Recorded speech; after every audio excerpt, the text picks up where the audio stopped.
Hello, here we are again, and it says on here it's the Beard, the Bard and the Back Bedroom Poetrycast, but actually I realise I've changed that round. It's now the Bard, the Beard and the Back Bedroom Poetrycast, so I'll have to update this high-tech opening. Anyway, here we are, we're number 15, and I'm surprised you're not bored by now, but we're still here.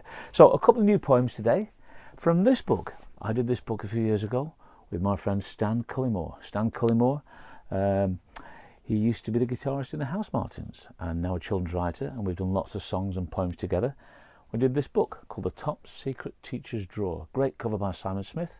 And I remember we wrote this one called Hey, Hey, Hey, Call the RSPCA.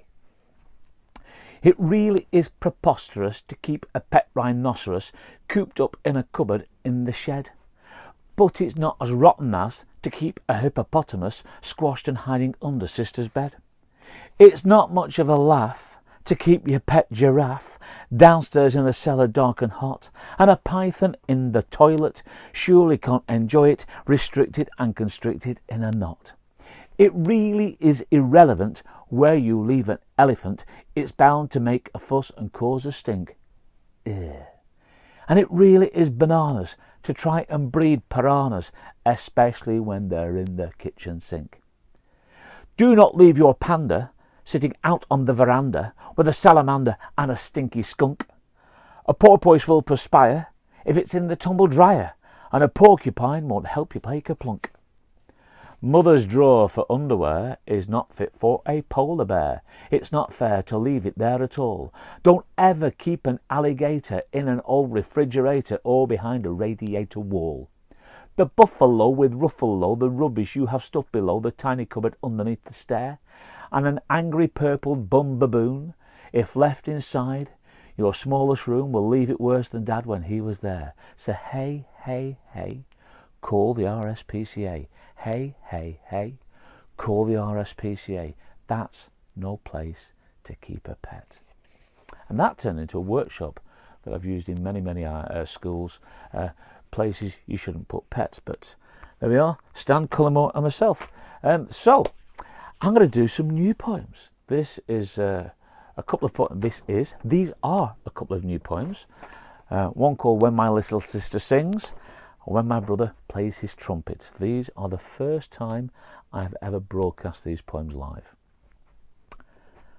When my little sister sings, I'd like to think of lovely things, like morning birdsong, angel wings, a nightingale, a bell that rings, music fit for queens and kings when my little sister sings. But these are not the sounds she brings, more like boingy rusty springs, the noises caused by nettle stings, or cats that scratch on violins, then scrape their claws on broken strings, creaking chains on squeaking swings. I'd rather hear anything than listen to my sister sing. When my brother, who's a blother? When my brother plays his trumpet. We don't like it, but have to lump it. When my brother plays his trumpet, he huffs and puffs and hoots and honks. He squeaks and parps and toots and squonks. The baby cries, the puppy howls, the budgie shrieks, the kitten yowls. Dad puts socks into his ears. Mummy's eyes are full of tears. We all wish he'd go and dump it when my brother plays his trumpet. So, here's a poem about a teacher in the toilet. Would you like to hear a poem about a teacher in the toilet? You would? Strange enough, I've got one here. This is called There's a Teacher in the Toilet. And don't be fooled by the beginning. Listen right through to the end and see what actually happens. There's a teacher in the toilet. We don't know what to do. Our teacher's in the toilet. She's locked inside the loo. She went in at morning break and now it's 2:30. Our teacher's in the toilet. She's locked inside the loo. Our teacher's in the toilet and she's banging on the door. Our teacher's in the toilet and she's stamping on the floor, shouting through the wall. We hear her in the hall. Everybody hears her call more and more and more. Our teacher's in the toilet. She's shouting at year 6, blaming all year 4 and 5 for playing naughty tricks. Who has got the key? Can it be year 3? Year 1 and 2 don't have a clue. So who did this to miss? Did you do this to miss? Our teacher's in the toilet. She's been there all day long, pretending that the door is locked and fooling everyone.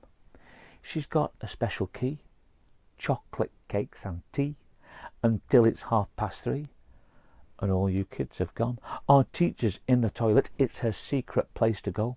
She's locked it from inside, the sneaky so-and-so.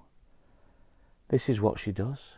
Pretends to make a fuss, and now the joke's on us, and we didn't even know that our teacher's in the toilet. We don't know what to do. Our teacher's in the toilet. She's locked inside the loo. She went in at morning break, and now it's 2:30. Our teacher's in the toilet. She's locked inside the loo, because she can't stand you, and you, and you, and you, and you, and especially you, and I think we know why as well. So maybe that will appear in a new book, The Teacher in the Toilet, which would be a good title for a book. Okay, short poems today, or a short session today, that's it. We'll be back maybe tomorrow on Saturday, and have a good weekend.